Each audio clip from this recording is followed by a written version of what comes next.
दोस्तों आज के द हिंदू न्यूज़पेपर से देखो मैंने आपको सिखाने के लिए क्या निकाला है, हैंड इन ग्लव। क्या इसका मीनिंग आप समझ पा रहे हो? The complainant alleged that police officials were hand in glove with the accused. इसका मतलब है कि जो पुलिस वाले थे ना, जिस पर आरोप लगा था, उसके साथ मिले हुए थे। तो आपको मैं बताऊंगा कि हैंड इन ग्लव का मतलब क्या होता है, इसको सेंटेंसेस में कैसे यूज करते हैं। तो मैं आपको बताना चाहता हूँ कि हैंड इन ग्लव की तरह इन कहूट्स और इन कल्यूजन ये फ्रेजेस भी बहुत यूज होते हैं। इन तीनों का ही मतलब ये होता है कि जब लोग आपस में कुछ करते हैं, कोई साजिश रचते हैं, कुछ गलत करने की कोशिश करते हैं, सीक्रेटली काम करते हैं किसी के खिलाफ, मतलब हम कहते हैं कि ये लोग इन कहूट्स हैं, इन कल्यूजन हैं या हैंड इन ग्लव हैं। देखो एग्जाम्पल्स के थ्रू आप समझेंगे। पहले इनके बीच में थोड़ा डिफरेंस समझ लो।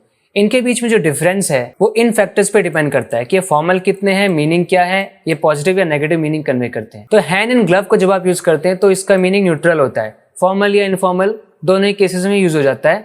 और इसका मतलब होता है कि इन लोगों की मिली भगत है, वो कुछ बुरा या अच्छा कुछ भी कर रहे हो सकते हैं। फिर इन कहूट्स को आपको यूज करना है इनफॉर्मल सिचुएशंस में, जब ऐसे मौज मस्ती कर रहे हैं, किसी का मजा लेने के लिए मस्ती कर रहे हैं, तो साथ में मिलकर कुछ प्लान बना रहे हैं, साजिश रच रहे हैं, तो उस केस में भी आप इन कहूट्स का यूज कर सकते हैं। इसमें सीक्रेट इन्वॉल्वमेंट की बात होती है, जो कि शरारत करने के लिए कई बार हम करते हैं, यूजुअली नेगेटिव होता है। फिर इन कल्यूजन हमेशा ही नेगेटिव होता है। हमेशा इन कल्यूजन में अगर कोई है, मतलब वो कुछ ना कुछ गलती कर रहे हैं, सीक्रेटली वो कोऑपरेट करके एक साथ कोई फ्रॉड करने की कोशिश कर रहे हैं, धोखाधड़ी करने की कोशिश कर रहे हैं, और ये फॉर्मल कॉन्टेक्स्ट में यूज होता है। अब एग्जाम्पल सेंटेंसेस को देखो। The officials were in कल्यूजन with the criminals. तो ये कहने का मतलब होगा कि जो ऑफिशियल्स थे ना, वो इन कल्यूजन थे। इन कल्यूजन होने का मतलब है क्रिमिनल्स के साथ मिले हुए थे, क्रिमिनल्स के साथ उनकी मिली भगत थी।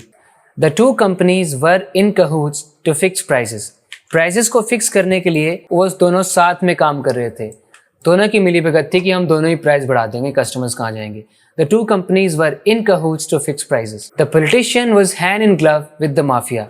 जो पॉलिटिशियन था वो हैंड इन ग्लव था, मतलब कि मिला हुआ था माफिया वालों के साथ। The politician was hand in glove with the mafia. मुझे लग रहा है शायद ना लोगों ने ऐसे बनाया होगा कि जैसे एक ग्लव, जैसे ग्लव्स के अंदर हैंड्स रहते हैं, साथ में रहते हैं, ऐसे ही वो हैंड इन ग्लव है माफिया के साथ। The bank was in कल्यूजन with fraudsters. मतलब जो फ्रॉड करने वाले लोग होते हैं ना, उनके साथ बैंक खुद मिला हुआ था।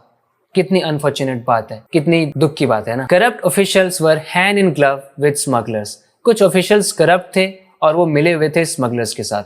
The shopkeeper was in cahoots with thieves. चोरों के साथ शॉपकीपर खुद मिला हुआ था। The shopkeeper was in cahoots with thieves. इससे आप भी सेंटेंसेस बनाना ताकि और आपकी अंडरस्टैंडिंग बेहतर हो जाए। इसी तरह अपनी इंग्लिश को इंप्रूव करते रहने के लिए इस चैनल को सब्सक्राइब जरूर करना।